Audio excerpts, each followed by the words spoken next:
Hello everyone. आज की video में हम लोग जानेंगे मॉडल माइट के बारे में। मॉडल माइट बहुत ही ज़्यादा इम्पोर्टेंट मॉडल है, क्योंकि अक्सर ये मॉडल माइट आपके 10th एग्ज़ाम और 12th एग्ज़ाम और आपके कॉम्पिटिटिव एग्ज़ाम यानी कि जो बड़े लेवल के एग्ज़ाम होते हैं वहाँ पर इसके क्वेश्चन बहुत ज़्यादा पूछे जाते हैं। कारण यह है कि मॉडल माइट थोड़ा डिफ़िकल्ट मॉडल है। तो आज की वीडियो में हम लोग उसे बड़े आसानी से जानने वाले हैं। तो आप रेडी हो पढ़ने के लिए?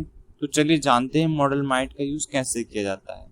मॉडल माइट का यूज़ बहुत कम प्रोबेबिलिटी यानी कि बहुत कम संभावना के लिए किया जाता है।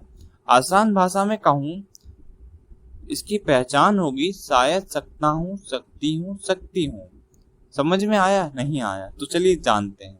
जैसे कि बहुत कम प्रोबेबिलिटी है कुछ काम के होने की, इससे बहुत कम प्रोबेबिलिटी है वर्षा के होने की, यानी कि बहुत थोड़ी सी संभावना होना किसी भी काम की होने की। तो वहां पर आपके छोटे से मॉडल माइट का यूज किया जाता है। अभी तक आपने जाना मॉडल माइट का यूज कैसे किया जाता है, लेकिन अभी तो आपने जाना बस थोड़ी सी संभावना के लिए मॉडल माइट का यूज कैसे किया जाता है। बस सेंटेंस में हम मॉडल माइट को कैसे बनाएंगे थोड़ा उसे भी जान लेते हैं। तो जान लेते हैं पहले पॉजिटिव सेंटेंस यानी कि सिंपल सेंटेंस को माइट का यूज कैसे बनाते हैं। तो वहां पर सबसे पहले यूज किया जाता है सब्जेक्ट का, उसके बाद यूज किया जाता है आपके मॉडल माइट का। सब्जेक्ट यानी कि कर्ता का, उसके बाद मॉडल माइट का यूज किया जाएगा, उसके बाद वर्ब की फर्स्ट फॉर्म का यूज किया जाएगा और उसके बाद वर्ब की फर्स्ट फॉर्म का यूज किया जाएगा यानी कि क्रिया की पहली फॉर्म का। उसके बाद यूज किया जाता है ऑब्जेक्ट का, यानी कि स्ट्रक्चर बनता है सबसे पहले सब्जेक्ट, उसके बाद माइट, उसके बाद वर्ब की फर्स्ट फॉर्म का यूज और उसके बाद ऑब्जेक्ट का यूज। चलिए सेंटेंस में जानते हैं कैसे यूज किया जाएगा। जैसे कि शायद मुझे आज देरी हो सकती है, यानी कि यहाँ पर बहुत कम प्रोबेबिलिटी है उसके देर होने की। वो कहीं पर गया है, उसकी बहुत कम देर है कि वो घर देर से आएगा, बहुत कम संभावना है। तो चलिए इसे इंग्लिश में बनाते हैं। सबसे पहले सब्जेक्ट यानी कि आई, मुझे के लिए आई का यूज किया गया। उसके बाद मॉडल माइट का यूज किया गया। उसके बाद गेट यानी कि वर्ब का यूज किया गया। और लेट टुडे, ये क्या है? आपका ऑब्जेक्ट है, यानी कि सेंटेंस बना I might get late today, यानी कि उसकी बहुत कम पॉसिबिलिटी है देर होने की। तो चलिए एक और एग्जाम्पल ले लेते हैं हम पॉजिटिव सेंटेंस का ही। शायद तुम उसे हरा सकते हो, यहाँ पर भी संभावना है उसे हराने की, बहुत कम संभावना है कि तुम उसे हरा सकते हो। तो चलिए हम तो इसे इंग्लिश में बनाते हैं। सबसे पहले यूज किया जाएगा सब्जेक्ट का यानी कि यू, तुम के लिए। You might defeat him, you might defeat him, यानी कि बहुत कम पॉसिबिलिटी है तुम्हें उसे हराने की। तो चलिए एक और एग्जाम्पल ले लेते हैं। शायद आज वर्षा हो सकती है, यहाँ पर बहुत कम संभावना है कि बारिश होने की। तो चलिए इंग्लिश में बनाते हैं इसे।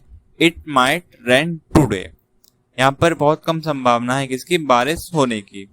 तो चलिए अब जानते हैं हम नेगेटिव सेंटेंस का।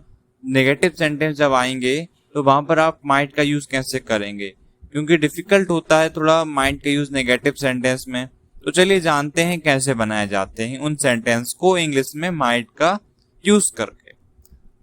चलिए पहले स्ट्रक्चर जान लेते हैं। यहाँ पर सबसे पहले यूज किया जाएगा सब्जेक्ट का, उसके बाद मॉडल माइट का यूज किया जाएगा, उसके बाद नॉट का यूज किया जाएगा, उसके बाद वर्ब की फर्स्ट फॉर्म का यूज किया जाएगा, यहाँ पर भी वर्ब की पहली फॉर्म का यूज किया जाता है, और लास्ट में आपका ऑब्जेक्ट का यूज, यानी कि जो भी सेंटेंस में लास्ट में जो बचता है वो आपका ऑब्जेक्ट होता है। तो चलिए जानते हैं सेंटेंस में कैसे यूज किया जाएगा नॉट का, कैसे सेंटेंस को बनाया जाएगा। जैसे कि शायद यह घड़ी नहीं चल सकती है, यानी कि यहाँ पर बहुत कम संभावना है इस घड़ी के ना चलने की, यानी कि घड़ी अब पूरी तरह खराब हो चुकी है। तो चलिए इंग्लिश में बनाते हैं। This watch might not work, यानी कि बहुत कम संभावना है अब इस घड़ी के ना चलने की, यानी कि अब ये घड़ी बिल्कुल ही बेकार हो चुकी। तो चलिए एक और सेंटेंस ले लेते हैं। शायद इस जगह आग नहीं लग सकती। यहाँ पर ही बहुत कम संभावना है कि आग ना लगने की। तो चलिए इसे इंग्लिश में बनाते हैं। This place might not catch fire, यानी कि बहुत कम संभावना है यहाँ पर आग ना लगने की। तो चलिए एक और सेंटेंस ले लेते हैं। शायद मेरे बच्चे यहाँ नहीं पहुंच सकते हैं, यानी कि यहाँ पर ही बहुत कम संभावना है उसके बच्चे यहाँ पर नहीं पहुंच सकते। हम इसे इंग्लिश में बनाते हैं। माई चिल्ड्रन यहाँ पर सब्जेक्ट हो गया, उसके बाद मॉडल माइट का यूज किया गया, उसके बाद नॉट का यूज किया गया, और उसके बाद रीच यानी कि वर्ब का यूज किया गया। लास्ट में बचा ऑब्जेक्ट यानी कि हर का यूज किया गया। तो सेंटेंस बना my children might not reach here. अभी तक हम लोगों ने जाना मॉडल माइट का यूज पॉजिटिव सेंटेंस में और नेगेटिव सेंटेंस में। अब जानते हैं मॉडल माइट का यूज इंटरोगेटिव सेंटेंस में।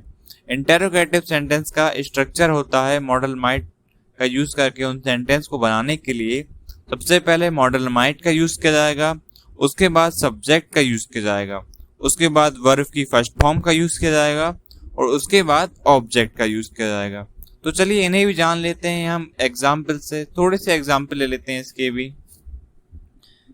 क्या शायद वह परीक्षा पास कर सकता है, यानी कि यहाँ पर क्या यानी कि इंटरोगेटिव सेंटेंस है, तो क्या के लिए यूज किया गया माइट का, उसके बाद सब्जेक्ट को रखा गया यानी कि सी का, उसके बाद पास यहाँ पर वर्ब का, फिर द एग्जाम यानी कि ऑब्जेक्ट। तो सेंटेंस बना might see pass the exam, और सबसे लास्ट में यूज किया गया क्वेश्चन मार्क का। बहुत ज्यादा इंपॉर्टेंट हो चाहे इंटरोगेटिव सेंटेंस में क्वेश्चन मार्क लगाना।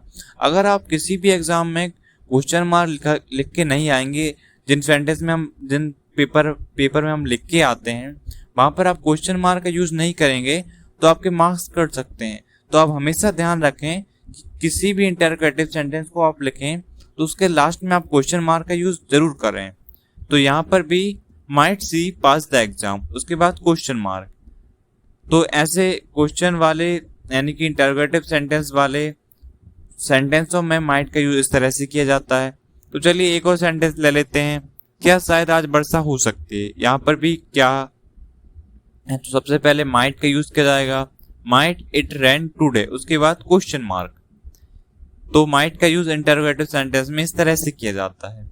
तो आज की वीडियो में हम लोगों ने जाना माइट का यूज कैसे किया जाता है। आशा करता हूं आपको माइट का यूज बहुत अच्छे से समझ में आ चुका होगा। अगली वीडियो में मिलते हैं अगले मॉडल के साथ।